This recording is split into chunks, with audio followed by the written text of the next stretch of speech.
How's everybody doing? Pete here at Spawn Fly Fish, and we've got a fun bug for you today. We are going to tie a jigged variant of the Bloody Mary, and we're going to be using some CDC from Fulling Mill. So grab your tools, grab your vise, and let's have some fun. Alright, in the vise today we've got an Ahrex FW555, which is a jig hook. For the bead, we've got the Spawn slotted football tungsten bead. This is a 5.5 millimeter bead in gold. I'm tying this one with a small bead because I like to have different weights on this fly. And just so you know, what we're tying is going to be a variant of a Bloody Mary. So obviously it's going to be jig style, and then we're going to throw in a couple little twists. And let's get started first though with some weighted wire. And for this, I just have some non-lead 0.015. 8 or 9 wraps will do it for me. Nothing crazy. It's just going to hold that bead in place.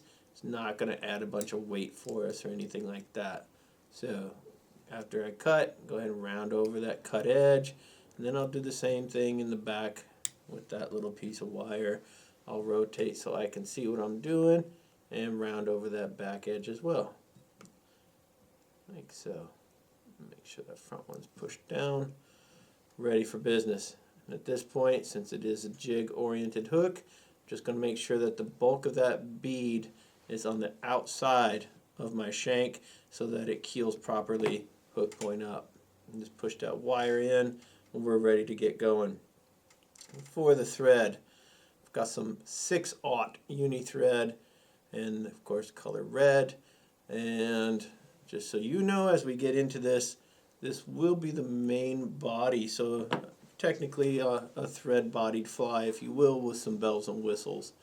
So let's just get some wraps over these weighted wires, little angle to start, and then we'll come straight on in between and solidify all of that goodness right there. And this is going to help too. We're going to have a somewhat tapered body here as we go.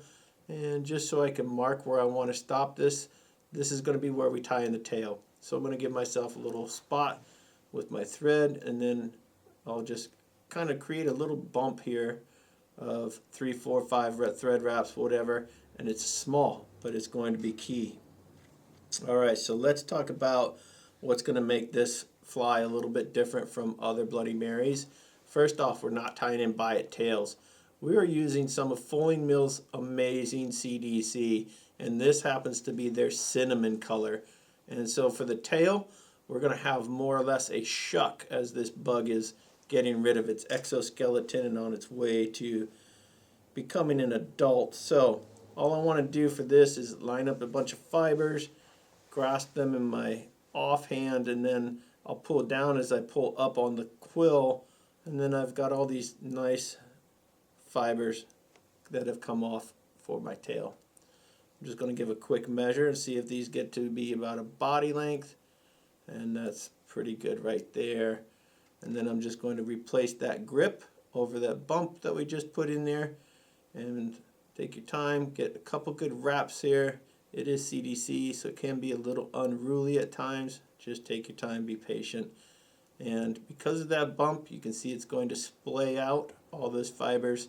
So even if you don't want it as a shuck, this will work as a tail and a shuck. So get that tied in really well. We don't want this coming out and breaking off right away. And then if I need to, I can come in and I'm just going to use my fingers and pinch off some of these really long ends. But I like this unruly, really natural look we've got going on already. If it looks buggy to me, it's going to look buggy to the fish. Alright, so for this body, if you will, I'm just going to finish filling in here a little bit, create that small taper again like we talked about. So we're going to tie in a rib, and this is the new soft wire from Uni. Really great stuff. Let's get rid of that end a little bit. And it is a little bit softer than copper wire, but that's a good thing. You're not going to have that tendency to bend and kink as easily. And as far as where I start that, I'm buttoning it up right against the weighted wire there. Remember, keep in mind, we want even on everything we do underneath. And if we continue to keep everything even for our underbody, well, then the finished product has no choice but to be even as well. And then at this point, get a little tight on that thread. I'll just go ahead and spin it for a minute counterclockwise. That'll let that thread undo itself as far as a wrap or a rope type effect, and then it will become flat. If I want it to be a stronger rope, I would spin it clockwise, and then it'll tighten back up. All right, so here's our next element. This is just a herl of peacock. Why is it important? Because when you have CDC and peacock together, you're just going to catch fish. You don't even have to know why. You just need to know that those two products combined on a hook flat out catch fish. And that's what we like. We don't need to know the whys on every little thing, but we do need to know which flies work. And boy, oh boy, this one does. Trim out that tag, and you can see these little loose bits of peacock showing through there. Not to worry, we're going to flatten that thread a little bit more. And I'm going to finish my pass forward, and then I'll work my way back down again and see if we can't get rid of some of those. And there's some of them disappear. That's great.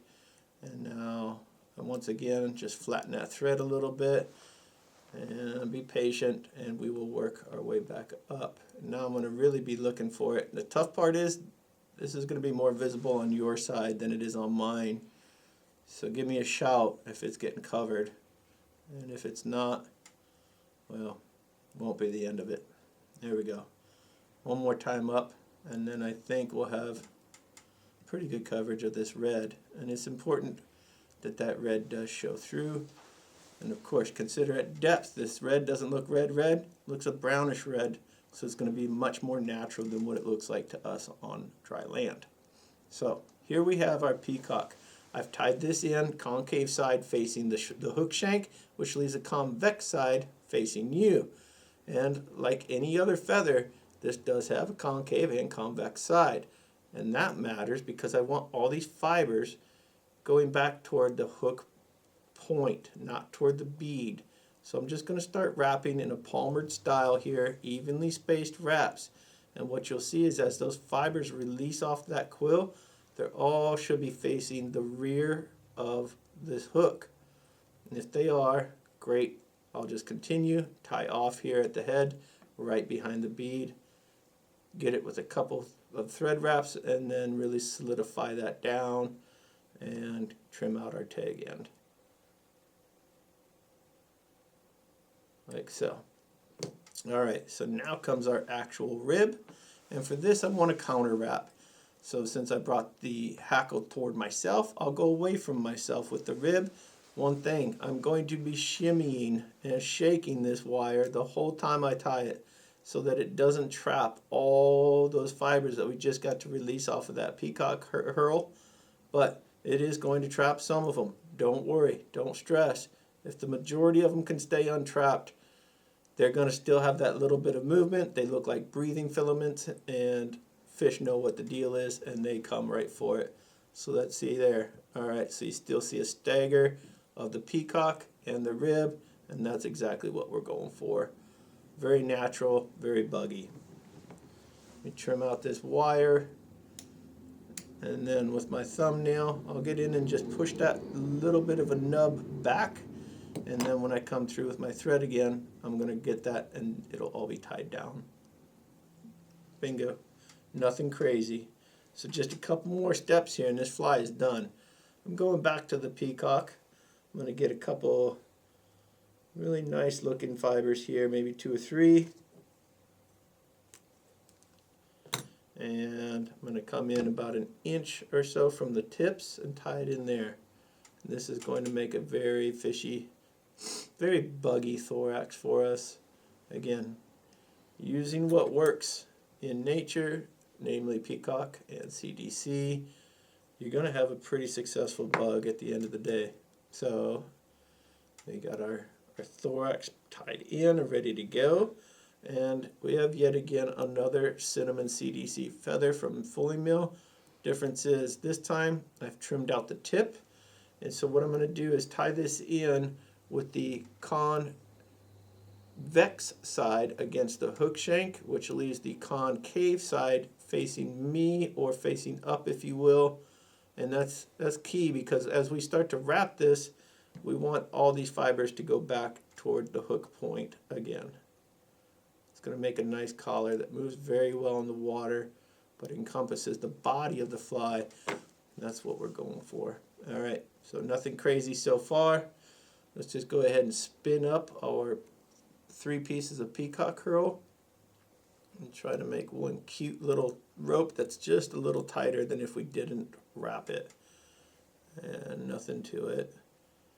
Just take your time, make sure those wraps are sitting securely, and as you can see, that fills in pretty quickly. So on this will be our last wrap. Just follow it with the thread, grab, pull down, and now our thorax is complete.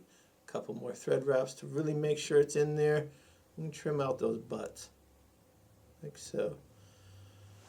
All right, so now let's prep this feather a little bit, get that quill trained as we take another wrap, but we're going to get in front of it this time. So now we're just going to wrap this feather, and if that thread was behind, well, it would be stuck as we go to finish the fly. So that's why you want to get that thread in front of that feather. And then we're looking for 1.5 to 2 turns of this feather for our collar and / legs. Make sure it's coming off there. There we go. Now I can catch it on this next wrap, and that'll do it for our CDC. So let's go ahead and tie that off.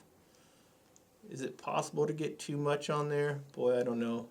I suppose as far as a finished fly aesthetic goes, yes, you could have too much, but as far as what CDC does in the water, I don't know if there is such a thing as too much. So as you see, this is not a dry fly. This is definitely a nymph that's meant to go subsurface.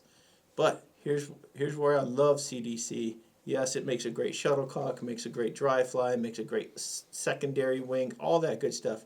But under the water, the little barbules that are on each one of these fibers are going to grab a little bit of air. And so as they plunge through the water, that little bit of air is going to just sit right on there, and it looks like a very natural bug that is trying to get to the surface and become an adult. And the fish 100% know what the deal is, and they will key in on those easier to get to bugs. So that's why this is so important. One whip finish, let's do a second one. This is one of my favorite bugs to have in my nymph box, and I hope it becomes one of yours too. And believe me, this thing does get eaten. And there we have it. Bloody Mary type jig style. And again, we subbed in some CDC for the tail as well as the collar. So let's go ahead and finish this guy up. Got a little Loon hardhead clear, and we're just going to get a nice little coat on all these thread wraps.